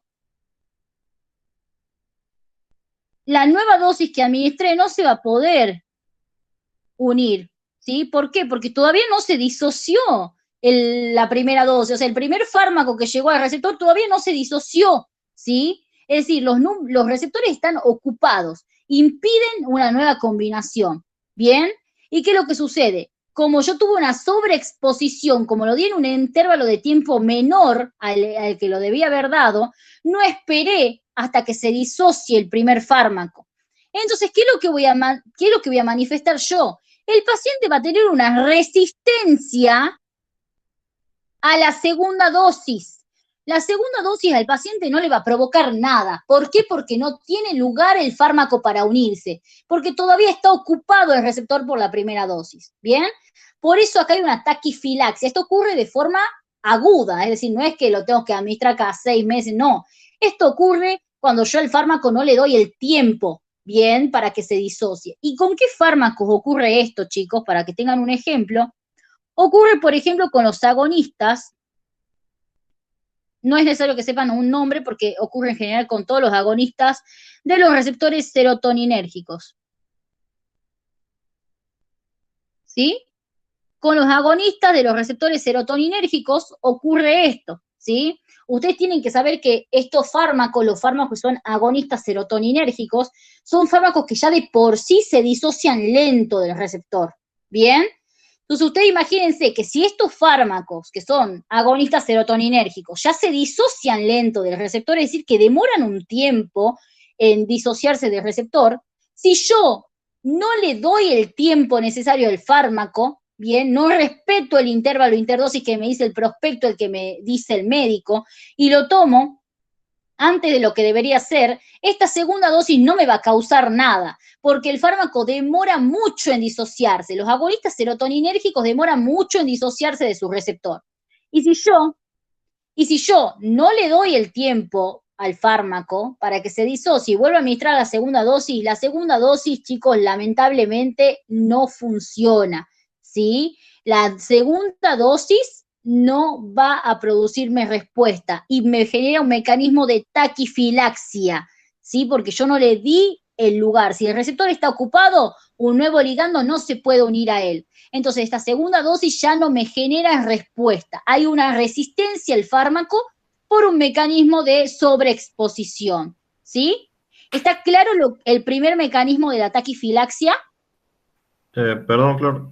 Entonces, por ejemplo, digamos, no se unen a su receptor porque están todos ocupados, entonces no aumenta su fracción libre y eso es una intoxicación. No, porque vos estás dando acá dosis terapéuticas, ¿bien? ¿Qué es lo que sucede? O sea, a ver, en teoría, una sobreexposición, o sea, cuando nosotros hablamos de intoxicación aguda, podemos decir que se administraron dosis tóxicas o bien que no se esperó hasta que el fármaco se elimine, ¿sí? Sí se podría producir una intoxicación, pero si el fármaco no se puede unir, no te va a dar ningún efecto a ese nivel, y ese fármaco que no se puede unir queda ahí en la biofase, o sea, dando vueltas por ahí, se termina eliminando, ¿sí? O sea, no es que va a esperar su turno, ¿me entendés? No va a esperar su turno. El fármaco ve que el receptor está ocupado y se las toma, se va. O sea, llega el fármaco, por ejemplo, está en la sangre, llega a la biofase y ve que está ocupado, entonces como no se puede unir el fármaco, se termina eliminando. ¿Me entendés? Sí, ahora sí, Flor. Bien. Bueno, entonces está entendido para los demás, chicos, el primer mecanismo. Sí, Flor. ¿Sí? Bien, perfecto. Entonces, acá no se olviden del primer mecanismo de la lenta disociación. Entre paréntesis les digo que la disociación de los receptores es muy importante para que los fármacos se puedan unir, ¿sí? Para que los fármacos se puedan unir al receptor es muy importante que el primer fármaco que llegó al sitio se desacople, ¿bien? Bueno, después tenemos la desensibilización de los receptores. Acá tenemos que es diferente en los inotrópicos y en los metabotrópicos, ¿sí? ¿Qué pasa acá? A ver, en los receptores inotrópicos, ustedes saben que son receptores que están acoplados, o que no tienen acoplamiento, sino que están unidos o forman parte de un canal iónico, ¿bien? ¿Y qué es lo importante aquí? Aquí vamos a tener el mejor ejemplo, es la famosa succinilcolina. Acá lo que ocurre, chicos, es algo parecido a la disociación, pero aquí se produce por un cambio de conformación. Conformacional. Veamos qué pasa. La succinilcolina, este es mi receptor nicotínico, ¿sí? Ya saben que cuando se abre me permite el ingreso de sodio al interior y esto me permite la contracción muscular. La succinilcolina es agonista es agonista, ahí está la succinilcolina unida, es agonista del receptor nicotínico. Pero ¿qué pasa? La succinilcolina, chicos, es agonista, pero genera una respuesta celular muy intensa. ¿Qué quiere decir esto? Que viene la succinilcolina, se une, me provoca la apertura prolongada, ¿sí?, del canal de sodio, ingresa sodio al interior y se empieza a contraer el músculo a lo loco. Bien, acá lo que sucede, esto dura nada más que 5 minutos, ¿no? Esto que les estoy contando de la succinilcolina dura de 5 a 6 minutos, bien, básicamente. Ya lo vamos a ver bien al perfil cuando veamos la parte de nervioso, pero dura de 5 a 6 minutos. En este momento la succinilcolina, ¿qué es lo que hace? Me provoca la apertura del canal, ingresa sodio al interior y se empieza a contraer el músculo a lo loco. ¿Por qué les digo a lo loco? Porque la succinilcolina es muy potente, bien, es un agonista muy potente, porque la succinilcolina son 2 moléculas de acetilcolina unidas entre sí, bien. Entonces imagínense que te lo abre el canal y el canal permanece todo el tiempo abierto. Esto hace que empiece a ingresar sodio y se produzcan las famosas fasciculaciones. Bien, se produzcan las fasciculaciones, que son como espasmos musculares que ocurren de manera rápida, ¿sí? Pero ¿qué pasa? Como les dije, esto dura de 5 a 6 minutos. ¿Por qué? Porque después el receptor se cansa de esta estimulación constante de la succinilcolina y cuando la succinilcolina abandona el receptor, cuando se desacopla, el receptor, como recibió una estimulación muy potente y muy constante, cambia su conformación, ¿sí? Cambia su conformación, impidiendo que el ligando endógeno, que es la acetilcolina, se una. Y en ese momento, como el receptor está con un cambio de conformación y como la acetilcolina llega al lugar y ve que el receptor tiene otra conformación, entonces no se puede unir, en ese momento pasamos de fasciculaciones a la parálisis, ¿sí? Por eso es que la succinilcolina es un relajante muscular periférico. Esa es una pregunta trampa que siempre le hacen en el examen. ¿Por qué si la succinilcolina es agonista te provoca parálisis?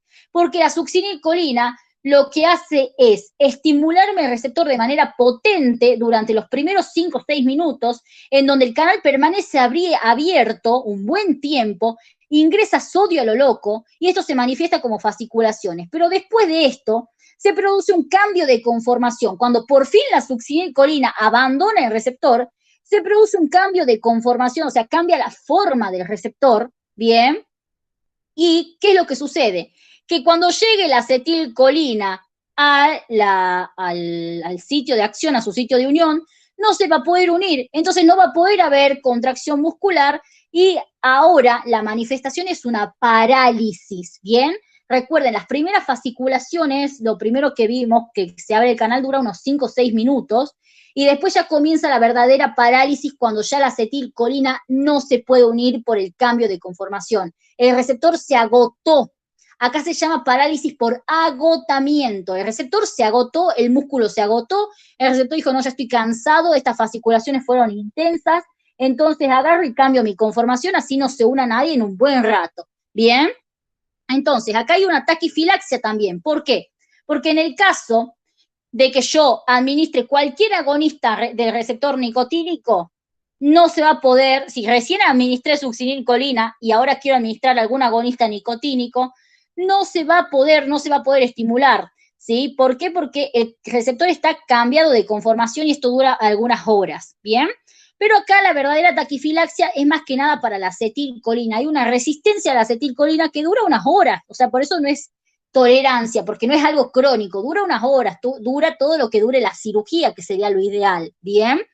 Entonces, ¿qué es lo que sucede? Hay como una pequeña resistencia, sería entre comillas una pseudo resistencia, ¿no? A lo que sería la acetilcolina por este cambio de conformación. Entonces, si ustedes a esto lo leen del CIER, en el CIER les dice que en la taquifilaxia de los receptores inotrópicos hay una desensibilización producida por un cambio conformacional, pero no les da ningún ejemplo. El ejemplo que ustedes pueden dar acá y que gusta bastante porque está relacionado con nervioso es el de la succinilcolina. ¿Bien? ¿Está claro entonces, chicos, el ejemplo? Sí, Flor. ¿Está claro entonces cómo actúa la succinilcolina, no? ¿Los demás? Sí, Flor. La succinilcolina, cuando sale, ¿se produce el cambio conformacional o cuando está Claro, unido? cuando se desliga. Cuando se desliga, el receptor, como se cansó tanto, cambia su conformación para que nadie más se pueda unir y la célula pueda descansar. ¿Sí? Ah, bien. Bien, perfecto. Bueno, y después tenemos los metabotrópicos. Los metabotrópicos acá tienen otro mecanismo. Básicamente, o sea, tiene un mecanismo más que nada, o sea, es medio parecido. En el caso de los metabotrópicos, podemos tener, por ejemplo, yo les voy a poner, este es más cortito, puede ocurrir también un cambio conformacional, que va a ocurrir obviamente, ¿por qué? Porque el receptor es estimulado de una manera constante, o también, chicos, lo que puede ocurrir acá es que se pierde, se pierde, por ejemplo, el acoplamiento con la proteína G, ¿sí? Por ejemplo, miren, se pierde, yo les voy poniendo, el acoplamiento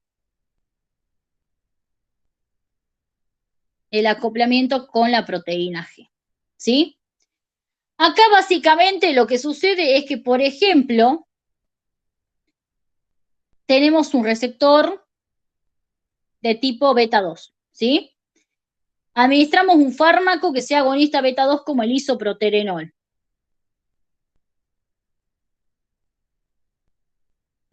El isoproterenol es un agonista beta, ¿sí? No selectivo, se puede unir al beta 2 o al que sea. ¿Y qué es lo que pasa? Acá, en este caso, si yo administro el isoproterenol, si lo administro de forma constante, sin esperar, o sea, sin esperar el intervalo de dosis, ¿qué es lo que va a suceder? El receptor va a ser ocupado por el isoproterenol, ¿sí? Pero lamentablemente, chicos, a ver, el receptor beta 2 ustedes saben que tiene, que me estimula la GS, aumenta la adenilato ciclasa y aumenta el AMP cíclico, ¿sí? Acá pongamos bien esto. Y me aumenta el AMP cíclico, ¿sí? Entonces, ¿qué es lo que va a suceder acá? Si yo no le doy el tiempo necesario a que el receptor, al que el fármaco salga del receptor, esta continua estimulación del receptor y esta continua elevación del AMP cíclico, este exceso de AMP cíclico, ¿saben lo que va a hacer? El mismo AMP cíclico va a venir y me va a fosforilar el receptor, ¿sí? Ustedes saben que cuando un receptor es fosforilado, pierde la capacidad que tiene de que un ligando se una a él, ¿sí? Entonces, miren lo que sucedió. Acá yo administré isoproterenol, no esperé, ¿no?, el intervalo necesario de dosis, lo administré antes de su intervalo, y lo que pasó fue que el receptor beta se cansó de ser estimulado, fue estimulado tanto tiempo, ¿y qué es lo que pasó? Tanto el beta 2 como el beta 1 están acoplados a proteínas GS, ¿no? No se olviden. Entonces, ¿qué es lo que pasó? Se fue estimulando constantemente la proteína GS.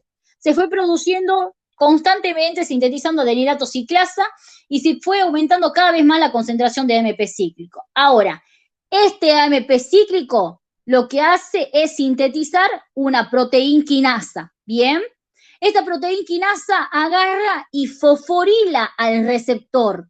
¿Lo fosforila para qué? Para que ya, como mecanismo de defensa, chicos, para que ya no se pueda unir otro isoprotenerol, ¿sí? Entonces, si yo vuelvo a administrar otra dosis, si yo no le di el tiempo, esto es un mecanismo de defensa. Yo administro la primera dosis, ¿bien? Y se produce esto. El isoprotenerol me activa la GS, el AMP cíclico y el adenilato ciclasa, y el AMP cíclico. El AMP cíclico, para proteger a la célula, fosforila el receptor, ¿bien? Para que si yo llego a administrar otro isoproterenol antes de que el primero se elimine, este isoproterenol, el segundo que llega, no se pueda unir, porque un receptor fosforilado es un receptor fantasma, un receptor que está presente, pero que no puede unirse, que no puede ser activado por un ligando, ¿bien? Entonces, cuando yo quiera administrar acá la segunda dosis de isoproterenol, si yo no le di el tiempo al primero a que se elimine, lamentablemente lo que va a ocurrir es que va a llegar la segunda dosis, se va a encontrar con unos receptores fosforilados y no se va a poder unir. Y hay una taquifilaxia, una resistencia, ¿bien? O sea, normalmente, esto para aclarar si por ahí les quedó la duda, normalmente el isoproterenol hace esto, bien, es un mecanismo de defensa, ¿sí? Ahora, imagínense si yo doy isoproterenol a lo loco sin esperar el tiempo necesario, ¿qué pasa? No va a funcionar o no va a producir un efecto, ¿por qué? Porque el receptor va a estar fosforilado, va a estar inactivo, es un mecanismo de defensa, el organismo tiene mecanismos de defensa para todo y también para posibles intoxicaciones, ¿bien? Entonces, acá el mejor ejemplo que pueden dar, en el cambio conformacional, sí, no les dice nada de esto en realidad en el libro, pero el ejemplo que sí tienen que dar acá es el del isoproterenol guiado, o sea, que está relacionado con la proteína G y el AMP cíclico, ¿sí? ¿Está claro entonces, chicos, cómo hacen los metabotrópicos, por ejemplo? Sí, Flor, nomás te pregunto, abajo de cambio conformacional dice pierde el... Se pierde el acoplamiento de la proteína G. Esos son otros dos que les mencionan, pero no se los desarrollan, ¿sí? Les ponen como posibilidad. Gracias. ¿Sí? Bien. Bueno, y ahora les comento que la taquifilaxia es más frecuente para las drogas de acción indirecta, ¿sí? Anoten eso. La taquifilaxia es más frecuente para las drogas de acción indirecta. ¿Qué es lo que pasa acá? Cuando hablamos de drogas de acción indirecta, hablamos de la anfetamina, aunque la anfetamina es más mixta igual, de la efedrina.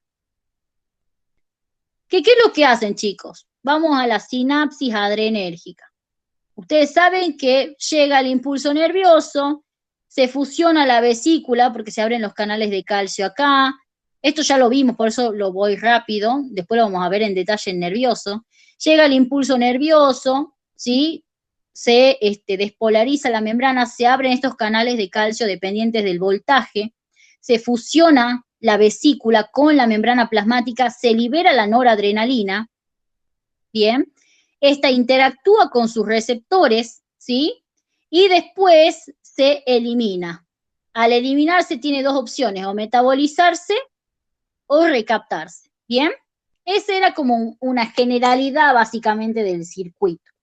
Pero ¿qué es lo que me interesa acá? Que existen drogas como la efedrina o la anfetamina, que lo que hacen, en el caso de la efedrina, es desplazar a la noradrenalina, ya vamos a ver más adelante cómo lo hacen, ¿sí?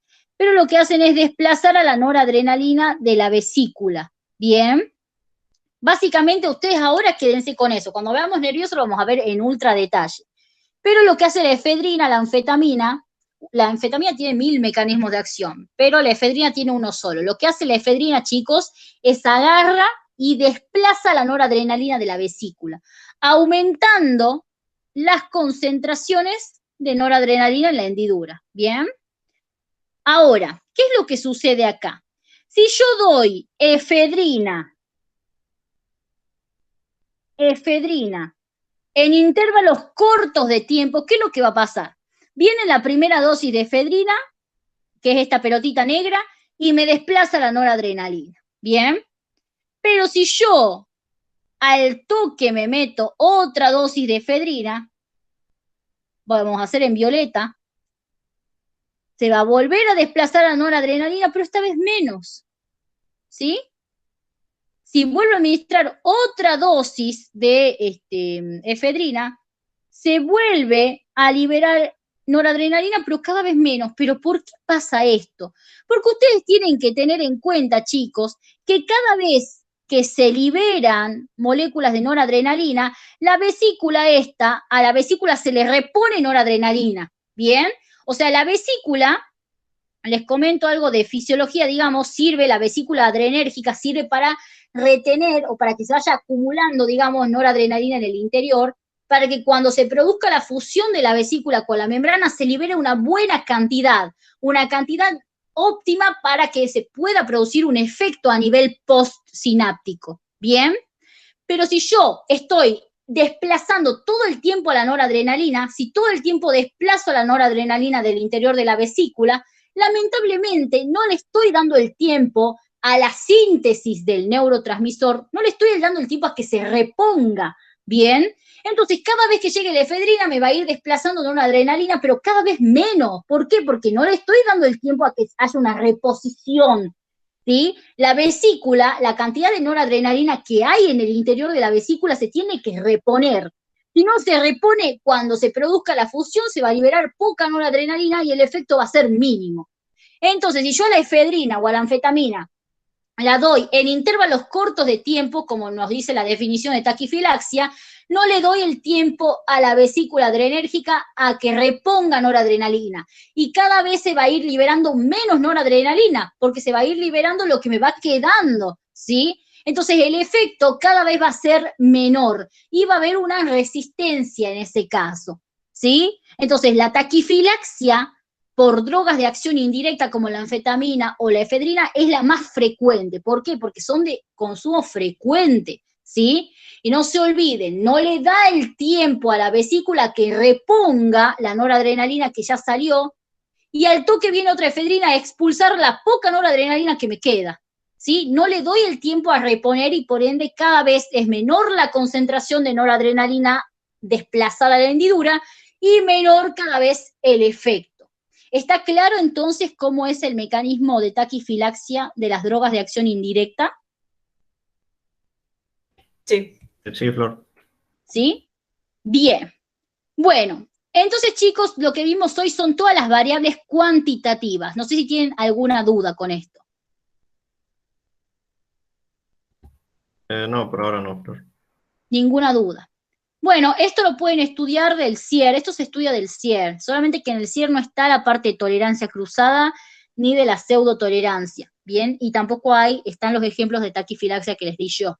Sí, está el del isoprotrenol nada más, y creo que también está el de la efedrina, pero el de la succinicolina no está, ¿sí? Así que ven la clase, leen del CIER y el tema ya está completo, no tienen que leer de ningún otro lado más, ¿bien?